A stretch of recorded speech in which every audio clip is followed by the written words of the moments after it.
جی قدرمنو کتونکو دا وخت چې کوم دی نو دا تاسو ګورئ د شمشي خان خوړ دا ما تاسو ته مخکې ښوولی و چې په دې باندې چې کوم دی نو کار روان دی خو دلته کې خلکو موږ سره چې میلاو شو نو هغه دا ده چې دلته یو دا چې کوم روډ دی جوړ کړی دی نو په دې باندې د ګاډو ډېر زیات قطارونه جوړېږي او کله چې ټرک راشي یا لوډ ګاډی نو بیا خو ډېر زیاته مسله وي ځکه چې په دې باندې دلته کې تارکول نه دي کړي او دغه شانته دا تاسو ګورئ په دغه طرف باندې هم دا ډایورشن چې کوم دی نو دا روان دی او د دغه وجنه دا هم دغه طرف هم دا غشانت نه ده شوی چې کم لکه کول پکار علیم صاحب راشه ته دلته خبره وکړه دغه ورکه لکه کیمرا ورکه امین جان را کیمرا ونیشه او دلته چې کم دی نو دا ډایورشن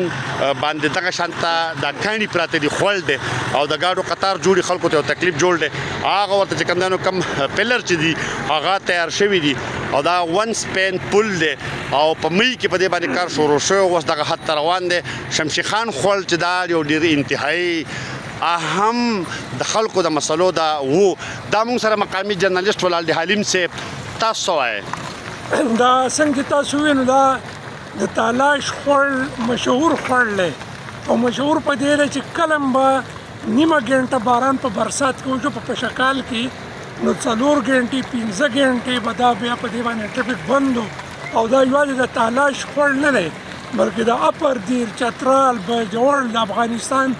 نواپاس څومره ټرافیک چې دی نو هغه په دې روډ باندې تیریږي د دې وجې نه د دې نه ډېره لویه مسله وه بلکې دلته څو ایمرجنسي شوي دي مرګونه پکې شوي دي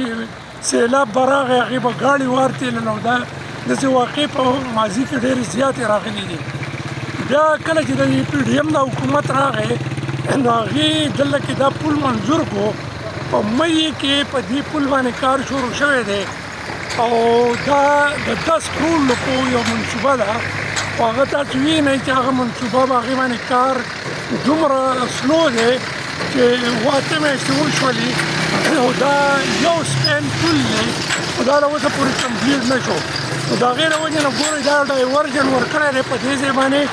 خو چې کله اوس باران وي نو بیا دلته کې مصیبت جوړ شي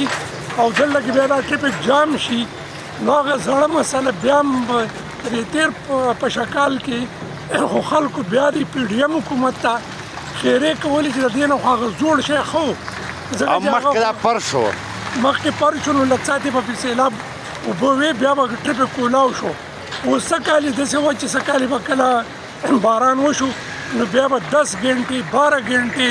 دا ډایورژن به بند او د ګاډو به ټرافیک بد حال نو خلک په دې یو خبره خوشحاله دی چې په پل کار روان دی خو کار ډېر زیات سلو دی او که فرض که د مار اپریل مۍ پورې دا کمپلیټ نه شو نو زما اندازه دا ده چې دا کم کار چې دوی کړی دی دا به سیلاب بیا وړي جی دا تاسو واورېدو حلیم صاحب دا د شمشي خان هغه خوړ د مخکې دا پر شو خو چې کله په دې پل باندې کار شروع شو نو خوړ دا د بیخي انتهایی جوړ کړی دی دغه یو سپین تاسو ګورئ چې په دې باندې چې کوم دی نو کار روان دی دغه حد ته رسېدلی دی او ورسره چې کوم دی نو هغه بل سپین هغې حد ته رسېدلی دی او دا ډایورشن چې کوم ورکړی شوی دی نو په دې باندې تارکول نه دي شوي په دغه وجه باندې لوډ ګاډي او نور ټول والو ګاډي چې کوم دی نو هغه ډېر سلو راځي او دغه شانته یو قطار چې کوم دی نو دا جوړي پکار دا چې په دې خوړ په دې ډایورشن ورسره چې کوم دی نو لکه په دې ورسره تارکول وکړي نو د خلکو ګاډي به چې کوم دی دا به آزاد ځي راځي ځکه چې د دې پل د کمپلیشن نیټه چې کومه ده نو هغه دی مۍ 2024 ښی نو هسې هم چونکې ټایم یې ډېر ورکړی دی دوی کار مطلب دا راځي هغومره په توندی باندې نه کوي او دغه شانته دلته کې خلک چې کوم دی د یو ډېر لوی مسلې سره چې کوم دی نو مخ دی دغه هم تاسو ګورئ او دغه هم تاسو ګورئ چې دا په دې تارکول پکار ده چې وشي او دغه پې وشي دا پکې راواخست ځه ټیک دی دغه دا ګاډي اوس مطلب دا چې په قطار کې راځي ځکه چې دلته کې دا ټکانې دي او تکلیف دی